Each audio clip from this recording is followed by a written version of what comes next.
مناوی خوای بخشنده مهربان حمد و ثنا و سپاس و ستایشی به پایان بخوای پروردگاری جهان، درود و سلام لسر پیغمبری خوشویستمان صلی الله علیه و سلم و لسر اهل بیت و هم یاران و هم شرکتوان تا کتا زمان. زهد و کەمیویستی یان ئەتوانی بڵێ دنیا نەویستی یەکێکە لە صیفاتە گرنگەکانی ئینسانی مسلمانی ڕاستەقینە باوەڕداری ڕاستەقینە. طبعا زهد کاتی ئێمەڵێن کەمیویستی یا دنیا نەویستی معنای ئەوە نییە، یعنی کە وەکو هەندێک کەس ئەڵێ وا ئەزانێت زهد ئەوەیە کە تۆ هیچت نەوێ، کە تۆ لە چادرێکا بژەی، کە تۆ جلوبەرگێکی شڕ بکەیتە بەر. نا، معناکە ئەوە نییە. زهد جاری وایە کابرا پێغەمبەرێکی خوا بۆ پاشا بووە، سولەیمان عەلەیهی سەلام، یان باوکی پاشا بوونە و پێغەمبەریش بوونەوە، داواشیان کرد لە خوا موڵکێکیان پێ بدا، بە کەس نەیدابێت، یعنی بە کەس نەیدابێت، بەڵام زاهدترین کەسم. سەحابەکانی پێغەمبەری خوا صلی الله علیه وسلم دەوڵەمەند بوون، ئەبوو بەکر هەر عەشرەی مباشرە گشتیان، بەڵام زاهدترین کەسم، یعنی دەوڵەمەندیش بوون، عەشرەی مباشرە هەر هەمویان دەوڵەمەند بوون، بەڵام لەگەڵ ئەوەیشا زاهدی ئەوەیە کە تۆ دەست بۆ حەڵال بۆی، دەست بۆ حەرام نەبەی. زاهدی ئەوەیە کە تۆ ئەو پارە و پولە ئەگەر هەتیش بێ نەڕاتە ناو دڵ تۆ. جاری وایە کابرا دەوڵەمەندە بەس زاهیدە، جاری وایە هەیە فەقیرێکە بەڵام متەکەبیرە و حەسوودە و تەماحبازە و چاوی لە دەست خەڵک، زاهید نییە. ئێمە ئەوەی کە باسیەکەین ئەوەیە کە تۆ پارە ئەگەر هەبێت نەڕاتە ناو دڵ تۆ، یعنی دەست لە دەستا بێ، لە خزمەتی خۆت و ماڵ و مناڵ و دۆستان و ئەحباب و کەس و کارتە بەکاری بێنی، پارە بۆ ئەوە کراوە تۆ خۆت و کەسوکار و هەموو مسلمانان ئیسفادەی لێ بکەن، بۆ نەکراوە کە تۆ بەڕاستی خڕی کەیت و بیشاریتەوە. کەنزی پارە بە هیچ ئیسفادەیەکی نییە. بۆیە ئێمە باسی ئەوە ئەکەن بە چی شتێک ئینسان ئەبێ بە زاهید، یعنی ئەو ئامراز و وەسائیلانە بگرێتە بەر ئینسان بۆی بێ بە ئینسانێکی زاهید. یەکەم ئینسان خۆی ڕابێنێ لەسەر قەناعەت، لەسەر ڕازیبوون بە قسمەت و بۆ بەشەیە کە خوای گەورە پێداوە. ئینسان خۆی ڕابێنێت، زۆر زەرورە ئینسان خۆی ڕابێنێت لەسەر قەناعەت، یعنی خوا قسمەتێکی بۆ دیاری کردی، هەوڵ مەدە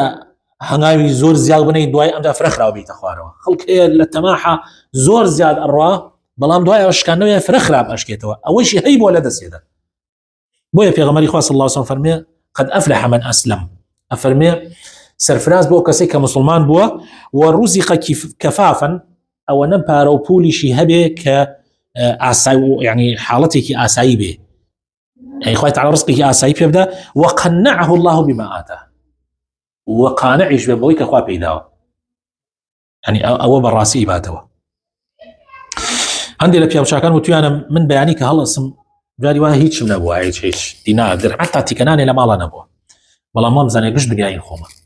چونکە لەناو دڵم دەوڵەمەند بووە، وام زانێ دنیا گشتین خۆمە. دوای ئەوە کە دەوڵەمەند بووم و ئیمکانیاتێکی زۆرم هەبووە، بەڵام سەیرەکەی قەناعەتم نەبووە، یعنی دایمەن برسی بووم، دایمەن چاوبرسی بووم. بۆیە یعنی مەسئلەی دەوڵەمەندی دڵە، نەک دەوڵەمەندی. اقتداکردن بە پێغەمبەر صلی الله علیه وسلم، خۆی تعالی پێغەمبەری کردوتە قودوە بۆ ئێمە، ولقد كان لكم في رسول الله أسوة حسنة، يعني پێغەمبەر ئوسوەی حەسەنەیە بۆ ئێمە. دەی پێغەمبەری خوا صلی الله علیه وسلم زۆر زاهید بووە. عەمری کوڕی عاص ئەڵێ خەڵکینە پێغەمبەرەکەتان لە هەموو کەس زاهیدتر بووە، دنیا نەویست بووە، بەڵام ئێوە ئەمڕۆ لە هەموو کەس زیاتر تەماحاوین و حەز بە دنیان. یعنی ئینسان بەڕاستی دنیا حەزی ناڵێم ئیش نەکەی، ناڵێم کاسبی نەکەی، ناڵێم تجارەت نەکەی. ئیسا دووبارەم کردو، یعنی پێغەمبەران داوایان کردو خوا موڵکێکیان پێ بدا بە کەسی تر نەیدابێت، ئەی پێغەمبەر سولەیمان و پێغەمبەر داودی باوکی، بەڵام لەگەڵ ئەوەیشا موڵکەکە بۆ خزمەت بەکاربێنن، نەک موڵکەکە بەس بۆ مڵک بێ و ناوداری و پلەپایە و نازانم چی و چی. خۆ تەماشاکردنی ژیانی پێشینان، دائیمەن ئینسان سەیری پێشینانی خۆی بکە، پێشینان سبحان الله ئیتر تایم وەرەگرێت، بەس تۆ سەیر پێشینان کە پێشینان هەیان بۆ وتوێتی واللهی درهم و دینار و پشقل لای من وەک یەک وایە، درهم و دینار و پشقل لای من وەک یەک وایە ئەگەر بۆ خزمەت بەکاری نێنی، یعنی هیچ تۆ تەنەکەی پشقل لە ماڵ هەبێ و تەنەکەیەکی زێڕت هەبێ وەک یەکە ئەگەر تۆ بەکاری نێری بۆ چاکە. یعنی کاتێ چاکە پارە ئەگەر لە خزمەت هەبێ، کاتێ ماڵ باشە ئەگەر بۆ خزمەت بێ، ئەگینا هیچ سوودێکی نییە. داواکردنی زانست و شارەزابوون، طبعا ئینسان تا شارەزا بێ لە دینا ئەخلاق و ڕەوشی چاکە بێ، ئەگەر کەمتر شارەزابی طبعا دائما نازانی برشته هر اصلا غلطك لو نتزاني وايه بس كتو شارزایت هبه ئیترەتی تو تایی مازانی ئەوە لەوێ حرامە ئەمە حەڵاڵە ئەمە سیفات جوانە ئەمە سیفاتی خراپە شارەزابوون زۆر گرنگە ئیتر خۆ وەسائلی شارەزابوون ئەمڕۆ زۆرە هەرەوە نییە بڕۆی لە حجرەی مامۆسایەکی ئاینیا دانشی یا بڕۆی لە زانکۆیەکی ئیسلامیە بخوێنی جاری وایە مۆبایلەکەت گەورە زانکۆیە هەر ئەو مۆبایلە لە ئەوەنەی کە تەماشای شتی پێکەنینی ئەەکەیت و کۆمیدی ئەەکەی بعد لە ڕۆژێکشە گوێ لە دە کورتەوتاری مامۆسایانی ئاینی بگری خۆتۆت ئەی نەبێ لە یوتیوبە لە تیکتۆکە دەها وتار و بابەت و دەرسی خۆش و مهم و گرنگ دا ئەبەزێنرێ تۆ جارجار کە کاتت هەیە سەیری ئەوانە بکە خۆت بۆ خۆت ئەبێ بە عالم یعنی ئەختیاری وان بینیوە عمری 70 ساڵ بووە ئەو مەلایەکی زانیوە دەنگ خوێنەواری نەبووە ڕۆژێکیان بە یەکیان وتم مامە تو هەموو شارەزاییتە لەکوێ لە باریکە تەمان لێوە بووین وتم مام فڵان تو هەموو شارەزاییتە لەکوێ پەیا کردووە لە هەموو شتێک قسە ئەزانی لە دینە وتی مامۆسا من 50 ساڵە گوێ لە مامۆساگرم 50 ساڵ چی جامیعەیەکەیە 50 ساڵ چی زانکۆیەکە 50 ساڵ ئەی تو چۆن فێر نابێ هەر ڕۆژ یەک وشەی وەرگرت لێ فێر بووە زۆر گرنگە واز بێنی لەو مەجالسی ئەو خەڵکی کە هەر باس پاراکەن یا زۆر ئەهلی دنیان دنیاویستن واز لەو مەجلیسانە بێرە مناڵەکانی شتمەوە بە ئەو ماڵانە نەخۆت و نەماڵ و مناڵ تێکەڵ ئەو کەسانە مەکە کە هەرتێر ناخۆن سەیری دائما لەگەڵ کەسانێکە بە لە مستەوای خۆت و لە مستەوای خۆت خواردتر بۆ ئەوی دائما هەز بە نیعمەتەکانی خوا بکەی بەسەر تۆ الحەمدولله خانووت هەیە الحەمدولله ژنت هەیە الحەمدولله مناڵت هەیە الحەمدولله دەیەهاشت هەیە ئەگەر ئەمانەشت نەبێ خۆت لەو لاوە سەحەت لاشەیەکی ساغت هەیە الحەمدولله چاوت ساغا گوێت ساغا زمانت ساغا برا ئەو کەسێک کە وایستە تەسویرەکە بۆ ئێواکە نازانێ من چێژ وانە نە ئەبیسێ و نە ئەتوانێ قسە بکە هەر ئەوە هەر نیعمەتێ لەو نیعمەتانە بە سەدەها دەفتەر نادرێ ئەوانە کە تۆ بتوانانی ئەوەی حالە ناودڵتە باسی بکەیت کە بتوانانی ئیسام گوێ ئەمە چەندێک قساکەین ئەو نازانێ من چێژ تەنها سێ حرەکاتەکانمانەکە بۆیە ئەوات پێکە قەناعەتت بۆ دروستە بێ ڕازی بوون بە قسمەتی خوای تەعالا یەکێکی تر لەو شتانە کە زۆر گرنگە ئەویش دائما داوا لە خوا بکەی خوای تەعالا دڵت دەوڵەمەندکە پیغمبری خوا صلی الله علیه و سلم فرمود اللهم اني اسالك الهدى والتقى والعفاف والغنى خوایا من داوای هدایت لیکم ولی ما یمکە داوای تقوات لیکم داوای عفاف و داوای پاکیت لیکم داوای چی لیکم داوای دەوڵەمەنی دڵت لیکم غنا لێرە معنای دەوڵەمەنی نییە دەوڵەمەنی دڵە زۆرش خۆشیش ئینسان دەوڵەمەندێ بۆ تاس پێ وتمان پێغەمبەر سولەیمان داوای کردەوە خوای تەعالا مڵک و دەوڵەتی بەڵام نەک بە حرام و نەکیش کە دەست کەوت بەکاری نێری ئەنی ئەو شەیەکی سادەیەکی نییە ئەمجا بزانی ئەم دنیاە زائیلە و ئەڕۆ نامێنێت دنیا بۆ کەس نەماتەوە بۆ خەڵکتر بمایەتەوە نەگەیشتە ئێمە والله بۆ خەڵک بمایەتەوە نەئەگەیشتە ئێمە دائما ئاواسەی ئەم دنیای بکەی قەت ناخەڵەتی دنیا بۆ کەس نامێنێتەوە خوای تەعالا لە قورئانە فەرمێ ناوینا مەتاع الغرور وەکو لە سورەتی الحەدید ئایەتی 20 مەتاع الغرور یعنی لەزەتێکی هەڵخەڵەتێنەرە هەڵتەقەڵەتێنێ زۆر جار ئێمە دنیا وەک ئەبێ وەک چی تەماشایکەن وەک پیرێژنێک مکیاجێکی زۆری کرده بێ خۆی کردێتە کچە عازم عینەن وایە دنیا عینەن سەتۆ کاتێ مکیاجەکە لە ئابەی سەیرەکەی هوو مشتێکی ترە پیرێژنێکە تۆ پێ خەڵەتیایتە تربیت طبعا تربیت زۆر مهمە خۆت و ماڵ و مناڵت ڕابێنی لەسەر قەناعەت لەسەر قسمەت هەنێک کەسێ مناڵەکانی داوای هەرچی بکەن بۆیانەکە و نازانم چی ئەکات یعنی زۆر ئیسرافەکە جاری وایە قەرزەکە جاری وایە هەموو ڕێگایەکە کرد بەس بۆی ماڵ و مناڵی خۆی قەناعەت پێ بکەن نابێت بێ ماڵ و مناڵت قەناعەت پێ بکەی کە بۆ گوێرەی خۆت بە گوێرەی خۆت وە زۆر بەرز نەفڕ وەسەط ئەوەی کە هەیە نەکەم نە لە خەڵک کەمتر نە لە خەڵک زیاتر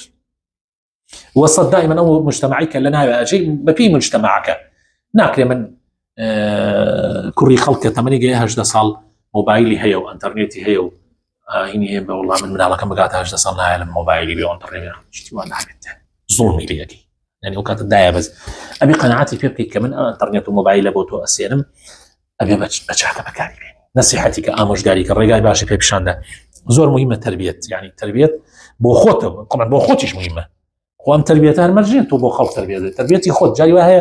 هەستەکەی خۆت زیادە ڕێوەکەی نەسیحەتی خۆت گوێی خۆت بادە دوی خۆی با من بە تەبیعەت باوکم هەروە بووە يعني وبیرم تێ يعني جاری وایە دانیشتین جۆرەها خواردن دانراوە سێکتەکرد باوکم دانیشتووە مەسەن زەڵاتەیە بەخۆ ئیمکانیاتی هەبووە بۆ هەمومان مەسەلەن بۆ مەشت بکات جاری وایە خۆی جلوبەرگەکەی جلوبەرێکی ئاسایی بووە من نایەژم يعني ئەمە لە 100% هەموو جارێ باشە بەس توش با جلوبەرگە مناڵەکان بێ بەڵام زیادە ڕەوی مەکە ئەوە طبعا خۆی تربیەتێکە بۆ ئەوە کاری ترش يعني کە دنیا مەرج نییە هەر ئین بێ يعني ئەم دنیاە مەرج نییە تۆ هەر دائما فول تایم بی ئەبێ خۆ حساباتی ئیمامی عومەر نەسیحەتی زۆر جوانی هەیە ئەفەرمێ ئاگاتان لێ بن مناڵەکانتان لەسەر زبری پەروەردەکەن جارجار ئەم مناڵانتان نەکا دنیا بگۆڕێ فإن النعم لا تدوم أفرمي اخشوشنوا إمام عمر وأفرمي اخشوشنوا فإن النعم لا تدوم أفرمي في قطعا ومال منالطان في الزبريب كان شو النعمات بردوام نابي كاكا إيسا هي بياني لو أني نبي ندو بياني هي الظروف أرواح تقلبات هي أم دنيايا عينا وكو ياري من الله وايا وكو ياري كان بنلين من الله أويكا عينا كان ألعاب مدينة ألعاب عينها برزبيتو نزمبيتو برزبيتو نزمبيتو برزبيتو نزمبيتو دنيا وايا أبي إنسان أجاي لخوي به طبعا في غمري قال صلى الله عليه وسلم خوي جاري واحد هو خلق برديكي بس تناوسكي في غمري قال دوي بس يعني دائما لك أقوى ملقاي كهذا ملقاك دائما أنا بشرتك ببار أعطوني أنا أردوها مزقوتي في غمري قال ببار وخدي خوشي بەڵام دا کە بینوێتی مجتمعەکە هەیەی ئایا بەردەوە سێتەناوسکی لە برسا پێغەمبەری خوا خۆی دوی بەستووە والله بەبێڵ جاری واوە بێڵ ئاڵتونی پارە ئاڵتونی داواتە خەڵک بەبێڵ بەڵام یەک دیناری نێڵاتەوە خۆی ئیتر گەیشتۆتە حەدێ جاری وا هەبووە میوانی هاتووە وتێتی بڕۆنە ماڵەکان بزان چیانی هاتنەوە وتیان وەڵی ئەی پێغەمبەری خوا تەنها وتیانە تەنها ئاومانەیە والله دەدرود لە چەند ماڵی بۆ عایشەیە حەفسەیە تەنها ئاومانەیە تا مسلمانێک کەسیا ئەو میوانەکەی پێغەمبەری خوای بردوتەوە بۆ ماڵ میوانداری میوانەکەی پێغەمبەری کردووە صلی الله عليه وسلم ئیمامی عومەر ڕۆژێکیان پێغەمبەری خوای بینی فەرمووی پێغەمبەری خوا مەلیکەکانی پاشا ڕۆم و فارس پاشاکانی ئەوان سەیکەهان لە چی حاڵەتێک و ئەمانەیە جەنابی شت ئەمە تا های لەسەر حەسیرێک ئەخەوی بە پشتۆ دیارە وەزع یعنی دوعا بکە خوای تەعالا تۆزێکیان دەڕوان فەرمووی عومەری کوڕی خەتاب بۆ های لە گومانە یعنی های لە گومانە لە دینەکەت ئەی عومەر والله خوای تعالی لوجه زیاتر ئەدا بە ئێمە داوای بکەین بەڵام خوای تعالی ئەوەی داتە ئەوان لە دنیا و لە قیامەتا بێبەشن تەواویتر ئەوان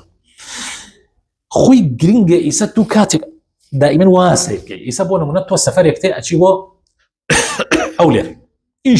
ئیشێک تێ شەوێک دوو شەوە مێنیتەوە ئەڕۆیتە ئوتێل بۆ نمونە ملیۆنێکە دەگەڵ خۆتا بردووە بۆ ئیشەکە ناکرێت و ئەم ملیۆنە ئەو شەوە لە ئوتێلەکەی هەم مثلا نقصانیەکەی لە ئوتێلەکەی شتێکەیە ئەو پارە هەر هەمووی لەوێ سەر بکەیت و بەیانی بڕۆی هیچت پێ نییە تۆ ئەڵێ ئەگەر نقصانێکی شەبێ لە ئوتێلەکە لە ژوورەکە ئەڵێ کاکەم یەک شەوە لێرەکە چون بێتە بەرێکم و بەیانی پاک کەریمە بام پارەم پێ بمێنێت دنیا ئەبێ ئاوا سەیریکەی لە چاو قیامەتە لەم دنیا ئەگەر نەقسێکت هەبێ کەم و کورتێکت هەبێ ئەبێت تۆ بڵێ خوا کەریمە و ئینشاءالله قیامەت هەیە ئەگەر وا سەیرکەی ئەو کاتە قەت بێتاقەت نابی و دائما بە ڕزقی خۆتیش ڕازی ئەبی لحديثك هاتو في غمري خواه فرمي صلى الله عليه وسلم فرمي الأكثرين هم الأقلون يوم القيامة فرمي أوانيك للدنيا زور يعني هي لقيامة كم يعني حتى مسلمانك بس مسلمانك وبس وانا ناكا تناو جهنم بس أو مسلمان الدولة ملكان للرجي قيامة لها درجة خوارون إلا كي نبي أفرمي أويك بملايا وبولايا بلاي راس وبلاي تشفو ببردم وبدواء أبخشي يعني أكاتا فقيري في يدا أكاتا أم في يدا خزمة خيانتي خزمة أو أنا برا ناكون أو بارا نايوتا مشكلة بويان أجينا أو بارا دا تبزيني شان يا إيمان داروي بارا زور بيت دا أبزي بلا دا أبزي إلا ما قال بخشين دبي وكو الصحابة كاني في غمري صلى الله عليه وسلم بوبو نتعشى مباشرة چونك أو بارا يا إمامي أبو بكر سيجار إفلاس بو سيجار شو سر صفر لفينا وخويا سيجار لتمني إسلامتي نك بيجها أو فيها جوربو لتمني يستي إمام شل صال يكبو يعني تقريبا شل صال بو تمني كاتبه مسلمان إمام أبو بكر لدواء شل صال سيجار إفلاس بو إمام أبو بكر حتى الصفر دواء خويا هم دروس كده حتى الصفر لأن فينا الإسلام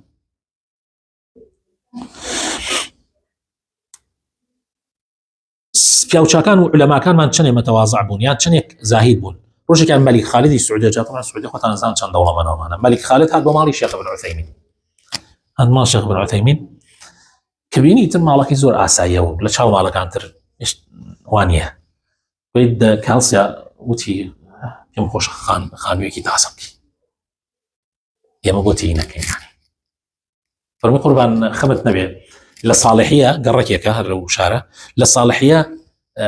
خەریک خانووی تازەم یا ئەو ڕۆیی تەلەبەکانی کە مامۆستا ئێمە نەمان بیستوە تا ئێستا تۆ لە ساڵحیە خانم بکەیتەوەمانە ئەی فەرمووی قەورسانەکە لەوێ نییە فەرمووی قەورسانەکە خەریکە بۆمانی دروست دەکەن قەورەکەمان حازر کرا ئامادە ئەکرێ خەریک ئەوە قسە چۆن بڵێ مەلیک بێ بۆ ماڵی ئێمە بڵێ خانووەکە بڵێم لە کلاری کۆن خەریک خانوو تازاکە کە ئەو ئێوە پرساکەم بژن کلاری قەورسانەکە کلار کۆن نییە خەریکە لێ دروستێکن ئەوی حەزی نەکردووە دەست لە مەلیک بانکاتەوە پێی خۆش نەبووە دوایی مەلیک عالم سەرشۆڕی مەلیک و دەسڵاتدار ببێ ئیتر ناتوانێت لە ڕووی نێ داوای یعنی شتێ بکە شتێ بڵێ حەق بڵێ ئیتر سەرشۆڕە بێ هەتا ئەو ڕۆژە ماوە جا ئەم بابەتانە زۆر گرنگن پێویستە ئێمە